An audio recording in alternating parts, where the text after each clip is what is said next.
ირანმა გაამჟღავნა თავისი მოქმედების მთელი გეგმა, მაშინ როცა ისრაელი და შეერთებული შტატები ემზადებიან ახლო აღმოსავლეთში ზეწოლის შემდეგი ეტაპისთვის. ომიც მზად უნდა იყოს. აქვე ლიბანში იყო ერთი ღამე, როცა უთხარით მათ, რომ მაშინ ცეცხლის შეწყვეტა იყო, ომის დასასრული კი არა. კითხეთ, რატომ არ იცავთ ამას? როგორც ჩანს, უნდა იცავდეთ. ეს არ იყო პირველი შემთხვევა, როცა ცეცხლის შეწყვეტის დროს ჩვენი ტერიტორიიდან გაუშვით რაკეტები სიონისტური ისრაელის რეჟიმის წინააღმდეგ ლიბანის დასაცავად. მაშ, ნახეთ, თუ საჭირო იქნება ამას ომითაც და ცეცხლითაც გავაკეთებთ. მე ვთქვი, რომ თუ ისინი პასუხს გასცემენ, ჩვენ აუცილებლად კიდევ ერთხელ უპასუხებთ. ამას რომ ვაკეთებთ, აუცილებლად მოვითხოვთ მათგან შეთანხმების შესრულებას. რატომ არ უნდა მოვითხოვოთ? და თქვენ ნახეთ, როცა იქ წავედით, თუ დააკვირდებით, ხანძრების, დაპირისპირებების და მოწამეების რაოდენობა ყველა კლებულობდა. ბოლო 3 ან 4 დღის განმავლობაში ფაქტობრივად გზავნილი საჯაროდ გაჟღერდა მოჰამედ ბაღერ ღალიბაფის პირით, რომელიც ირანის რეჟიმის ერთ-ერთი მთავარი ფიგურაა. როდესაც აღიარა, რომ თეირანი ვაშინგტონთან მოლაპარაკებებს აწარმოებს, ამერიკელების მეგობრებად მიჩნევის გარეშე, საუბრობს ომზე, თუ შეთანხმება არ შესრულდება, ემუქრება ნავთობს, ამკაცრებს პოზიციას ჰორმუზის სრუტეში და კიდევ ცდილობს გამოიყენოს ტრამპის ადმინისტრაციაში არსებული სავარაუდო დაყოფები. ამავე დროს ბენიამინ ნეთანიაჰუმ გაამკაცრა ტონი და განაცხადა, რომ ისრაელი ორჯერ შევიდა ირანში საკუთარი განადგურების თავიდან ასაცილებლად და მკაფიოდ მიანიშნა, რომ საჭიროების შემთხვევაში შეიძლება მესამე მოქმედებაც იყოს. დრუზებმა გადაგვარჩინეს მასაკრისგან და შემდეგ ორჯერ მოგვიწია ირანში შესვლა, რათა გადავჩენილიყავით განადგურებას ატომური ბომბებით, რომლებიც უკვე მათ ხელში იყო. და ვინ იცის ახლა აქ ვინ იქნებოდა? იქნება მესამე შემთხვევა, თუ საჭირო იქნება. სანამ მე ვიქნები პრემიერ-მინისტრი, ირანს ბირთვული იარაღი არ ექნება. საკმარისია. ჯენ ჯეითი ვანსის ჩაერთო კრიზისის ცენტრში და კიდევ ერთხელ აღნიშნა, რომ შეერთებული შტატები ირანის ბირთვული განიარაღებისთვის გრძელვადიან გადამოწმებად და ინსპექციებით უზრუნველყოფილ ვალდებულებებს ითხოვს. და არ ვიცი როდის გავა ეს ეთერში, ალბათ ხვალ, sorry. გონია პრეზიდენტმა თქვა, მოდით ეს მოხდეს. არის რამდენიმე რამ, რაც ჩვენ გვინდა გრძელვადიანი ვალდებულებები, რომლებიც იქნება გადამოწმებადი და უზრუნველყოფილი ინსპექციებით, რომ ირანი სრულად გააუქმებს ბირთვულ პროგრამას თავის ქვეყანაში. სწორია ვნახოთ. ტექნიკური მოლაპარაკებები შეერთებულ შტატებსა და ირანს შორის კვლავ რჩება ჩიხის ცენტრში, მიუხედავად იმისა, რომ თეირანი ცდილობს უარყოს ან დააბნიოს ამ მოლაპარაკებების მასშტაბი. ისრაელმა აჩვენა, რომ არ აპირებს დაელოდოს, სანამ საფრთხე გაიზრდება. ვაშინგტონი ცდილობს დიპლომატიის გამოყენებას ძალის გამოყენების შესაძლებლობის გარეშე. რა გამოავლინა თეირანმა? რატომ გახდა ჰორმუზის საფრთხე? როგორ უპასუხებენ ტრამპი და ნეთანიაჰუ? ახლავე ყველაფერს კეთხვი. თუ მოგწონს ასეთი პირდაპირი და გადაუჭრელი კონტენტი, გამოიწერე არხი, რადგან აქ ყოველდღე ასეთ ვიდეოებს ნახავ. გალიბაფმა კრიზისი ერთ მარტივ ფრაზაში გამოხატა. ირანი მოლაპარაკებებს აწარმოებს, მაგრამ ომისთვისაც ემზადება. ეს იყო ყველაზე სერიოზული გზავნილი. ირანის პარლამენტის პრეზიდენტმა შეერთებული შტატები მოღალატე მტრად მოიხსენია. სხვათა შორის ერთ-ერთი კრიტიკა, რაც ამ საკითხთან დაკავშირებით ისმოდა, იყო ის, რომ სწორედ იმ პირობების გამო, რასაც რეჟიმი ლიბანში აწესებს, მათი მთავარი პრეტენზია ზუსტად ციურიხში შენი წასვლა იყო. და ამბობდნენ კიდეც, რომ ახლაც კი რეჟიმი არცემს პატივს ცეცხლის შეწყვეტას. იმ რაოდენობის მოწამეების ფონზე, რაც ლიბანმა უკვე შესწირა. ციურიხში წასვლა ძირითადად სწორი ნაბიჯი არ იყო, როგორც თქვენ ახლახან ახსენეთ. პატივისცემა. დიახ, ეს სული სიმართლეა. ნახეთ, მე უკვე არაერთხელ მithქვამს, რომ ჩვენ ნამდვილად უნდა მივაქციოთ ამას დიდი ყურადღება. მოლაპარაკება სინამდვილეში ბრძოლის ძირითადი მეთოდია. ანუ, მაშინაც კი როცა ახლა ამერიკასთან მოლაპარაკობთ, ჩვენ არ მოლაპარაკობთ მეგობართან, ობართან, არამედ მტერთან, რომელიც არ ასრულებს თავის სიტყვას და ყოველთვის, როცა შესაძლებლობა ექნება, აუცილებლად იმოქმედებს ჩვენს წინააღმდეგ. სინამდვილეში კარდად მოლაპარაკება მხოლოდ მას შეუძლია, ვინც ომისთვისაც მზად არის. აქვე ლიბანში იყო ერთი ღამე, როცა უთხარით მათ, რომ ცეცხლი უნდა შეწყვეტილიყო. მაშინ ცეცხლის შეწყვეტა იყო არა ომის დასასრული. კითხეთ, რატო არ იცავთ შეთანხმებას? როგორც ჩანს, უნდა იცავდეთ. ეს არ ყოფილა პირველი შემთხვევა, როცა ცეცხლის შეწყვეტის დროს ჩვენი ტერიტორიიდან გაუშვით რაკეტები სიონისტური ისრაელის რეჟიმის წინააღმდეგ ლიბანის დასაცავად. მაშ ნახეთ, თუ საჭირო იქნება ამას ომითაც და ცეცხლითაც გავაკეთებთ. უთხარი, რომ თუ ისინი პასუხს გასცემენ, ჩვენ აუცილებლად კიდევ ერთხელ უპასუხებთ. ამას რომ ვაკეთებთ, აუცილებლად მოვითხოვთ მათგან შეთანხმების შესრულებას. რატომ არ უნდა მოვითხოვოთ? ეს ნათქვამი აჩვენებს, როგორც ცდილობს ირანი მოლაპარაკების მაგიდას პოლიტიკური ფარის სახით გამოიყენოს, ხოლო სამხედრო მუქარა ზეწოლის იარაღად შეინარჩუნოს. ყველაზე მგრძნობიარე საკითხი ნავთობია. გალიბაფმა განაცხადა, რომ ირანმა ექსპორტი განაახლა ბლოკადის ფაქტობრივი შეწყვეტის შემდეგ და თქვა, რომ დაახლოებით 10 ან 12 დღეში 40 მილიონზე მეტი ბარელი გაიტანეს. მან ასევე განაცხადა, რომ მანამდე თეირანი 50 ან 60 დღე ვერ ახერხებდა ვერც ერთი ბარელის ექსპორტს, მთლიანად შეჩერებული იყო ზეწოლის გამო. ეხლა ნავთობის სექტორზე საუბრისას ნახოთ რა მდგომარეობაშია ის და რა ეტაპზეა ამჟამად. ეხლა, ნახეთ, იმ მნიშვნელოვან თემებს შორის, რომლებიც თქვენ ახსენეთ, სწორედ ეს ნავთობის სექტორის საკითხია. კარგი, როდესაც სანქციები დაიწყო, პირველი სანქცია, რომელიც ჩვენზე გავრცელდა, სწორედ ჩვენს ნავთობზე იყო. ჩვენი ცენტრალური ბანკი დაექვემდებარა სანქციებს, ნავთობი დაექვემდებარა სანქციებს, პეტროქიმიური კომპანიებიც დაექვემდებარა სანქციებს და კიდევ ბევრი სხვა საკითხიც. კარგი, ეხლა უკვე 15, თითქმის 20 წელია, რაც ამ სანქციების ქვეშ ცხოვრობთ. ყველა იმ მრავალჯერადი წასვლისა და მოგზაურობის დროს, რაც ბირთვული შეთანხმების პროცესში მოხდა, ნებისმიერ მომენტში მოკლედ ამჯერად ეს ნამდვილად პირველი შემთხვევა იყო. რამდენჯერ თქვეს, რომ ეს უბრალოდ ცარიელი დაპირება იყო? და უბრალოდ ცარიელი დაპირებაა. ნახე, ჩვენ არ ვამბობთ, რომ ეს არ არის ცარიელი დაპირება, მაგრამ როგორც არ უნდა იყოს, ეხლა ნახე, ეს ცარიელი დაპირება ჩვენ ორშაბათს, ანუ ზუსტად გასულ კვირას რა, არა, ჩვენი კვირას ვიყავით. გასული კვირის ორშაბათს ოფაკის ვებგვერდზე აშეთეშეშის ხაზინის ეს ვეივი, ან როგორც ჩვენ ჯართის სექტორში უწოდებთ, ნიშნავს ნავთობისა და მისი წარმოებულების ექსპორტის ნებართვას და ეროვნული ბანკის განთავისუფლებას. ანუ, ყველაფერი, რაც საჭიროა ნავთობის, პეტროქიმიისა და მათი წარმოებულების გასაყიდად, ანუ საჭიროა საბანკო ოპერაციები, ეროვნული ბანკის მონაწილეობა აუცილებელია, საჭიროა დაზღვევა, საჭიროა ტრანსპორტირება. ეს ყველაფერი უკვე დაშვებულია. ანუ, ადრე სანქციების გამო ჩვენი ნავთობი შეზღუდვების ქვეშ იყო. რა თქმა უნდა, აქ ჩინეთს უხდით მადლობას, თუმცა ნავთობი მხოლოდ ჩინეთისთვის არ გაგვიყიდია. სინამდვილეში ჩვენი ყველაზე მნიშვნელოვანი კლიენტი იყო ჩინეთი, რომელიც ჩვენს ნავთობს ყიდულობდა. მაგრამ ბუნებრივია, ამ ნავთობს უფრო დაბალ ფასად ყიდდით. დღეს ჩვენი ნავთობის ფასი საერთაშორისო ბრენტის ფასს მიხვება. ჩვენ იმავე თანხას ვიღებთ. გადახდაც ასევე დაუყოვნებლივ ხდება. დიახ, შემდეგ ბანკის მეშვეობით ადრე ყველაფერი სულელების ხელში იყო, ანგარიშების გასწორება, კორუფცია. სინამდვილეში ეს თავისთავად იყო პრობლემა, როგორ მოვიდოდა ეს ფული. შემდეგ სად დარჩებოდა ეს ფული? შეზღუდვები ჰქონდა. ამ ფულით ნებისმიერ საქონელს ვერ ვიყიდით. ახლა ეს შეზღუდვა მოიხსნა. ეხლა არ მესმის, რატომ ამტკიცებენ ზოგიერთი, რომ ასე არ არის. ამბობენ, რომ ოფაკი დავხურეთ, მაგრამ არ დაგვიხურავს. ეს რა საუბარია? შეუძლებელია, რომ შეერთებულმა შტატებმა ეს გააკეთოს, რადგან შეერთებულმა შტატებმა აჩვენა, რომ მათ არ ვენდობით. ნებისმიერ დროს შეუძლიათ ეს გააკეთონ. ჩვენ ამის პასუხი გვაქვს, ზუსტად იგივე ვაკეთებთ. სინამდვილეში ეს მოლაპარაკების ხელოვნებაა. ეხლა ეს განხილვა სრულად ჩატარდა და მეათი მუხლი და ესეც ჩვენ ასევე განსაზღვრეთ ამ 14 პუნქტზე ჩვენი მოლაპარაკებების ხანგრძლივობა 60 დღით. რა თქმა უნდა, ორივე მხარის შეთანხმებით შეიძლება გახანგრძლივდეს. მომეცით ეხლა ეს თქვა, რომ ხვალ სხვას არ თქვან. ეს განახლების პროცესი ყოველ 60 დღეში ერთხელ თუ გაგრძელდება მანამ სანამ მოლაპარაკებები საბოლოო შედეგამდე არ მივა. და რომ ყველა პირველადი და მეორეული სანქციების, სავალუტო სანქციების მოხსნა თქვენი ნებართვით ნებისმიერ შემთხვევაში მართველთა და უსაფრთხოების საბჭოში. უსაფრთხოების საბჭო, მართველთა საბჭო და თავად შეერთებული შტატების სანქციები იქნება ეს კონგრესის მიერ თუ პრეზიდენტის აღმასრულებელი ბრძანებებით, თუ ეს ყველაფერი არ მოიხსნება, ყოველ 60 დღეში ერთხელ ეს უნდა გახანგრძლივდეს. და ეს არის პროცედურა, როცა ყველა მოიხსნება, ესეც მოიხსნება. ასევე შესაძლებელია ბოლოს და ბოლოს შეერთებული შტატების სანდო არ არის. და მოდი იბრძოლე 3 კვირის შემდეგ, ძმაო.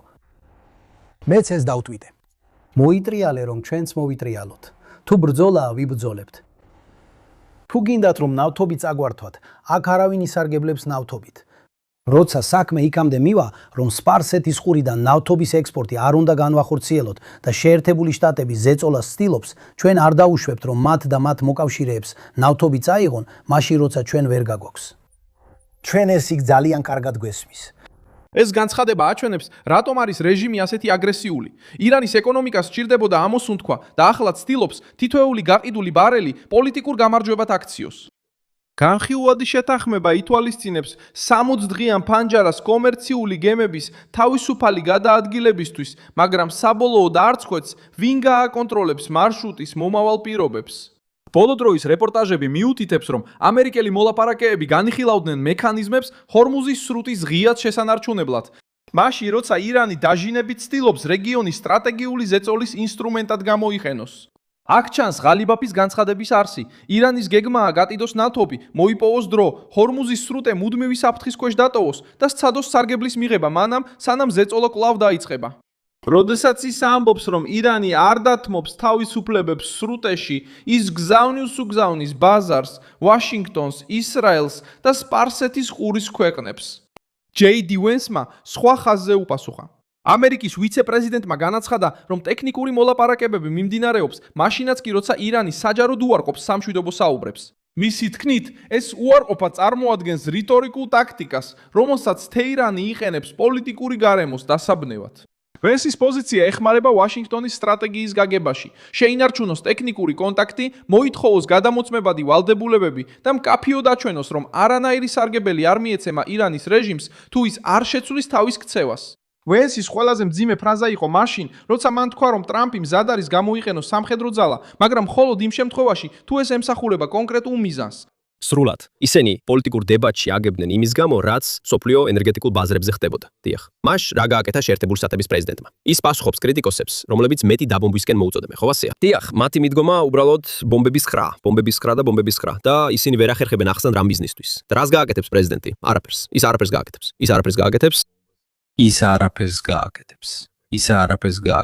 და მან ნათლად თქვა, რომ ზად არის ბომბები ჩამოაგდოს.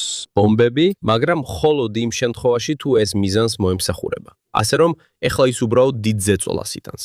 ამერიკის მიზანი მარტივია, გრძელვადიანი, გადამოწმებადი ვალდებულებები, რომლებიც ინსპექციებით არის გამყარებული. ირანი ცდილობს გამოიყენოს ამერიკის შიგნით არსებული სავარაუდო განხეთქილება. გალიბაფმა მარკო რუბიო და ჯეიდი ვენსი მოიყვანა მაგალითად, თითქოს თითოეული მათგანი განსხვავებულ მიდგომას იყენებდეს. და ეს განხეთქილება არსებობს თვითონ შეერთებულ შტატებშიც კი. ეხლა ნახეთ, რუბიო ერთგვარად მიხვება მოვლენებს, ხოლო ვანსი სხვაგვარად. რა გააკეთა რუბიომ ხუთშაბათს, როდესაც ბარეინში, სპარსეთის ყურის რეგიონში იმყოფებოდა, რა ქმედებები განახორციელა მან. ეს ყველაფერი ეწინააღმდეგება ურთიერთგაგების მემორანდუმის და სპარსეთის ყურის ქვეყნების ქმედებებს. და კიდევ ერთხელ, მათ ნამდვილად დააყენეს ისინი მზადყოფნაში, წააქეზეს ისინი სრუტის წინააღმდეგ, ჩვენს წინააღმდეგ. კარგი, ისინი ჩვენი მტრები არიან. ჩვენ გვაქვს ურთიერთგაგების მემორანდუმი და მტკიცედ ვდგავართ მასზე. სწორედ ის რუბიო იქ არის. ზუსტად ვაშინგტონის ურთიერთგაგების მემორანდუმის გაგრძელებით, სადაც ისინი ზუსტად აპირებენ აბრაამის გეგმას და ლიბანის ურთიერთობების ნორმალიზებას სიონისტურ რეჟიმთან. მაგრამ ჩვენი ურთიერთგაგების მემორანდუმი ზუსტად იცავს ლიბანის დამოუკიდებლობას იმ ადგილას, სადაც ამდენი ადამიანი ტრაგიკულად კარგავს სიცოცხლეს. არსებობს ბევრი მუსლიმანი, არიან სხვადასხვა შიიტები, არიან მრავალი სუნიტი და ასევე ბევრი ქრისტიანი. ყველა სახის რელიგია და ეთნიკური ჯგუფი იქ არის და სიონისტური რეჟიმი სინამდვილეში ართმევს მათ სიცოცხლეს და სჩადის დანაშაულებს. ამიტომ ჩვენ აუცილებლად უნდა წავიდეთ და დიალოგი გავმართოთ. აუცილებლად უნდა მივყვეთ ამ ურთიერთგაგების მემორანდუმს, რომელიც დოკუმენტია, რომლითაც ვამაყობთ. ეს მცდელობა პოლიტიკური ხასიათისაა. თეირანი სურს აჩვენოს საკუთარ შიდა საზოგადოებას, რომ ვაშინგტონი დაყოფილია და რომ ისლამური რესპუბლიკა შეძლებს ამ განსხვავებებით ისარგებლოს. მაგრამ ტრამპის ადმინისტრაციის მთავარი ხაზი კვლავაც ეფუძნება ზეწოლას, ტექნიკურ მოლაპარაკებებს და მუქარას, რომ თუ რეჟიმი შეთანხმების ფარგლებს გასცდება, მიიღებს პასუხს. ნეთანიაჰუ ამ კრიზისში შევიდა როგორც იმერის ლიდერი, რომელიც არ აპირებს დაელოდოს მტრის გაძლიერებას. მან განაცხადა, რომ ისრაელი უკვე ორჯერ შევიდა ირანში, თავის გადასარჩენად და საჭიროების შემთხვევაში მესამედაც შევა. დრუზებმა გვიხსნეს მასაკრისგან და შემდეგ ორჯერ მოგვიწია ირანში შესვლა, რათა გადავჩენილი ხავით განადგურებას ატომური ბომბებით, რომლებიც უკვე მათ ხელში იყო. და ვინ იცის, ახლა აქ ვინ იქნებოდა, იქნება მესამედაც საჭიროების შემთხვევაში. სანამ მე ვიქნები პრემიერ-მინისტრი, ირანს ბირთვული იარაღი არ ექნება, საკმარისია. ისრაელიც ამავე უსაფრთხოების ჩარჩოში განიხილავს ღაზას. ნეთანიაჰუმ კვლავ განიხილა ეგრეთ წოდებული ნებაყოფლობითი მიგრაცია ღაზადან, როგორც ერთ-ერთი ვარიანტი. ისრაელის ხელისუფლების მიერ განხილული წინადადება, რომელიც ითვალისწინებს პალესტინელების ორგანიზებულად გასვლას სექტორიდან ისრაელის მედიის ცნობით. თემა ძალიან სენსიტიურია, მაგრამ ნეთანიაჰუს ლოგიკაში ის ჰამასის კონტროლის შემცირების იდეას უკავშირდება და ისრაელის გარშემო უსაფრთხოების ხელახალი გადახედვა. ლიბანში კონფლიქტს ახალი ელემენტიც დაემატა. ვენსმა განაცხადა, რომ ლიბანი და ისრაელი პირდაპირ საუბრობენ იმ დონეზე, რაც რამდენიმე თვე არ მომხდარა. ისეთ ლიბანი და ისრაელი პირდაპირ საუბრობენ ისე, როგორც რამდენიმე თვე არ მოხდარა.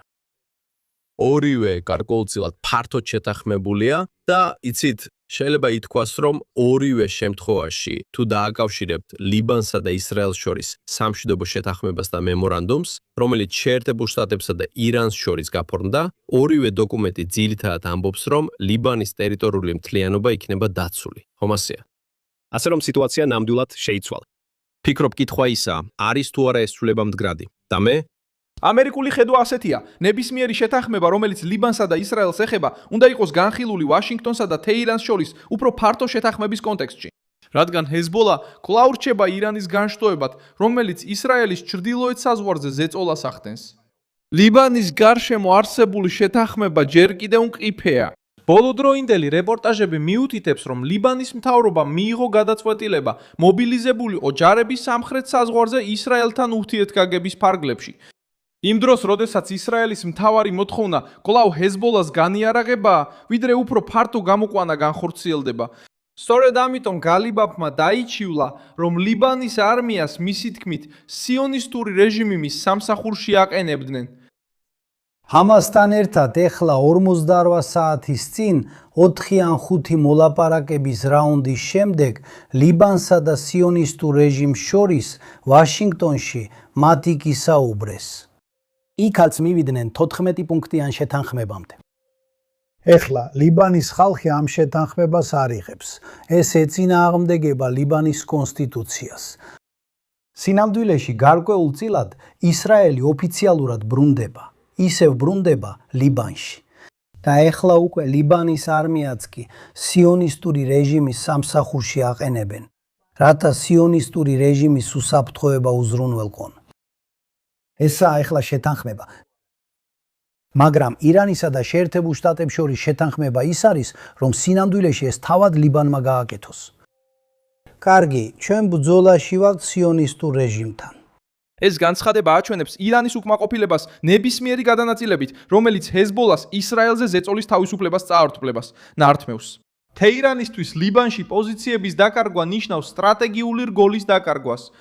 ისრაელისთვის ჰეზბოლას უკან დახევა ნიშნავს თავისი საზღვრის დაცვას და ირანის ალყის შემცირებას.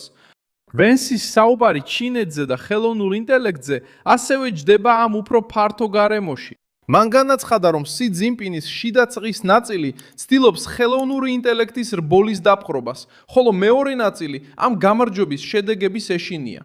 მან ასევე აღნიშნა, რომ არსებობს საინტერესო საკითხი: ხელოვნური ინტელექტის რბოლის წაგება სი ძინპინგისთვის. ჩინეთის ხელოვნური ინტელექტის საკუთარი პოლიტიკა ფუნდამენტურად წარმოიშვა ჩვენი პოლიტიკიდან.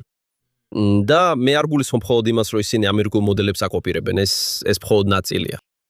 სინამდვილეში მინდა ვთქვა, მე არ ვარ დარწმუნებული, არ ვფიქრობ, რომ ბევრ ამერიკას კარგად ესმის, როგორ ფიქრობენ ჩინელები რეალურად ხელოვნურ ინტელექტზე. ფიქრობ, რომ ჩინეთის პოლიტიკის ერთ ნაწილში, სი ძინპინის ახლო წრეში, ალბათ უბრალოდ სურთ ხელოვნური ინტელექტის შეიარაღების რბოლაში ლიდერობა. ხო, სინამდვილეში ვფიქრობ, სი ძინპინის ახლო წრეში არის ნაწილი, რომელიც ამბობს: არ გვინდა ამერიკასთან დავმარცხდეთ, მაგრამ არც გამარჯვება გვინდა. რასაც გულისხმობ ისაა, რომ ისინი მგონია ცოტა შეშინებულები არიან ამის გამო.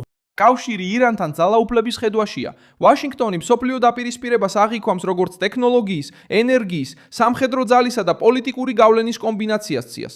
ირანი მოქმედებს ჰორმუზში და ლიბანში, ჩინეთი ხელოვნურ ინტელექტში ეჯიბრება. ისრაელი უსაფრთხოების სფეროში პასუხობს. ტრამპი ცდილობს ზეწოლა და შეთანხმებები ისე შეათანხმოს, რომ სუსტი არ გამოჩნდეს.